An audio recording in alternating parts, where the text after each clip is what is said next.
This is what speed sounds like now. Welcome to Formula E racing. All the adrenaline, all the excitement, with very little noise and zero emissions. And if you've never heard of electric car racing, you probably also haven't heard of Anand Mahindra. And here come the Mahindra teammates, whose team came in second and third in this recent race in Brooklyn.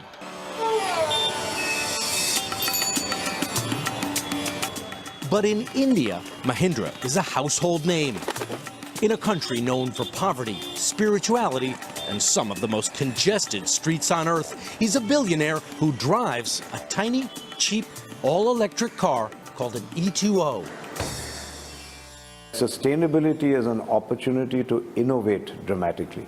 If you look at great leaps of innovation, they've come around a single movement or a development. The E2O is not actually that innovative. In fact, it's about as basic as a car can be. But it's the only electric car made in India, and for young Sadhana, owning one is a dream come true. She couldn't wait for her father to sign the papers and for the whole family to climb in. They didn't think it was cramped or basic or slow.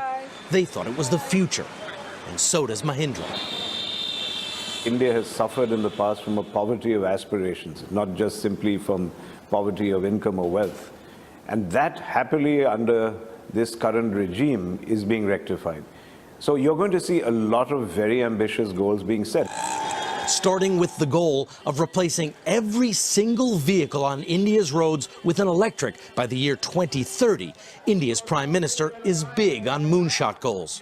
In 2015, he traveled to California to visit the Tesla factory and meet the world's most famous electric car pitchman, Elon Musk, who's planning to open a factory in India. everyone.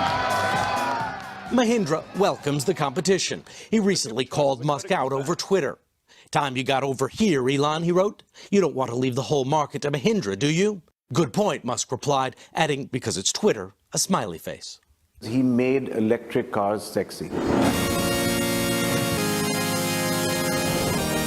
He made them desirable. He made them aspirational. That is what we need. They should not be seen as cars for geeky tree huggers anymore. They should be mainstream. And he helped do that. We have to acknowledge that. Mahindra's cars, on the other hand, are not designed to be sexy. He's competing on price and scale. The cheapest Tesla, a new Model 3, can travel 3 times the distance the E2O covers on a single charge, but it also costs 3 times as much. And Mahindra believes his prices are going to drop fast. The cost of electric cars is plummeting.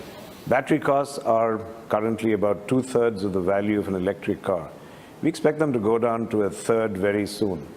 So the tipping point between gasoline and electric cars is going to be reached sooner than people think. The race to make batteries that last longer and cost less is on. Musk is focusing on quality, while Chinese manufacturers are focusing on quantity and price. Mahindra is happy to watch this race play out. Now, when these elephants clash, it's actually very good for us. The old adage was you don't want to get in the way of elephants clashes. We love seeing elephants clash, particularly when they relate to the supply of batteries to this industry. To see the impact that Chinese industry can have on an energy market, we traveled of all places to rural India. People here still use hand tools and primitive sources of energy. But just over the horizon, the future is already here. India produces about 8% of its power from renewables like wind and solar. It's about the same percentage as the United States. But India has set as a national priority the goal of nearly tripling that number in just 5 years. These solar panels are the fruits of American investment. 7 years ago, an Indian entrepreneur, Sumant Sinha, pitched Goldman Sachs on starting a wind farm in India. They gave him $250 million to get his company, Renew Power, started. Now it's worth $2 billion. We have almost about 60 facilities like this across different parts of rural India. So 60 plants like this. Sinha, who went to Columbia Business School in New York, says President Trump's basic assumption that good old coal is a better, cheaper source of energy than solar is out of date. Renewable energy is becoming much cheaper than polluting sources of power generation. Maybe 3 years ago or 5 years ago, it might have been the correct statement to make, which is that cheaper sources of energy are more polluting. But today that is no longer the case. New technologies.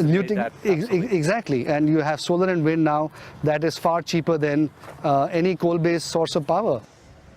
Sinha is no eco-warrior.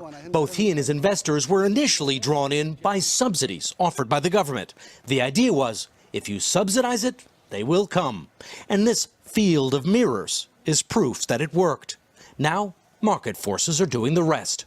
The most important thing that has happened is that the panels themselves have become cheaper. So they've come down to a third of what they costed literally just 3 years ago.